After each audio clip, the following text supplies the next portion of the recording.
রাত তখন ঘুটঘুটে অন্ধকার। কনকনে শীতের মধ্যে হযরত মুসা আলাইহিস সালাম তার পরিবারকে নিয়ে মরুভূমির পথে চলছিলেন।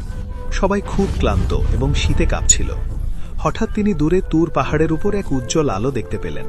তখন তিনি তার পরিবারকে বললেন, তোমরা এখানে অপেক্ষা করো, আমি ওখান থেকে একটু আগুন নিয়ে আসি, যেন আমরা শীত থেকে কিছুটা বাঁচতে পারি এবং হয়তো সেখানে কারো খোঁজও পেতে পারি। এই কথা বলে মুসা আলাইহিস সালাম পাহাড়ের দিকে এগিয়ে গেলেন। কিন্তু যতই তিনি কাছে যেতে লাগলেন, সেই আগুন আর সাধারণ আগুন রইল না, বরং তা এক অপূর্ব স্বর্গীয় নূরে পরিণত হল। ঠিক তখনই সেই পবিত্র নূরের ভেতর থেকে এক মহিমান্বিত আওয়াজ ভেসে এলো, আমি তোমার প্রতিপালক রাব্বুল আলামিন। এই আওয়াজ শুনে মুসা আলাইহিস সালাম বিস্ময় ও ভয়ে কাঁপতে লাগলেন। তখন আল্লাহ তাআলা বললেন, হে মুসা, তোমার জুতো খুলে ফেলো, কারণ তুমি এখন তুয়া নামক এক পবিত্র উপত্যকায় দাঁড়িয়ে আছো। এরপর আল্লাহ তাআলা জিজ্ঞেস করলেন, হে মুসা, তোমার ডান হাতে কি আছে?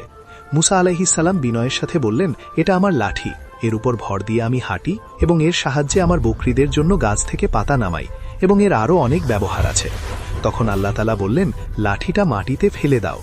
মুসা আলাইহিস সালাম লাঠিটি মাটিতে ফেলতেই তা মুহূর্তের মধ্যে এক বিশাল জীবন্ত সাপে পরিণত হয়ে নড়াচড়া করতে লাগল। এই দৃশ্য দেখে তিনি ভয়ে একটু পিছিয়ে গেলেন। তখন আল্লাহ বললেন, ভয় পেও না, এটাকে ধরো, আমি এটাকে আবার আগের অবস্থায় ফিরিয়ে দেব। মুসা আলাইহিস সালাম সাহস করে সাপটিকে ধরলেন, আর সাথে সাথে সেটি আবার তার পরিচিত লাঠিতে পরিণত হল। এরপর আল্লাহ তাআলা বললেন, তোমার হাতটি বগলের নিচে ঢোকাও, তারপর বের করো। তিনি তাই করলেন, আর যখন হাত বের করলেন তখন তা সূর্যের আলোর মতো উজ্জ্বল হয়ে উঠল। এটি ছিল আল্লাহর পক্ষ থেকে তাকে দেয়া দ্বিতীয় মহান মোজেজা। এরপর আল্লাহ তাআলা বললেন, হে মুসা, এই মোজেজাগুলো নিয়ে অহংকারী ফেরাউনের কাছে যাও এবং তাকে সত্যের পথে আহ্বান করো।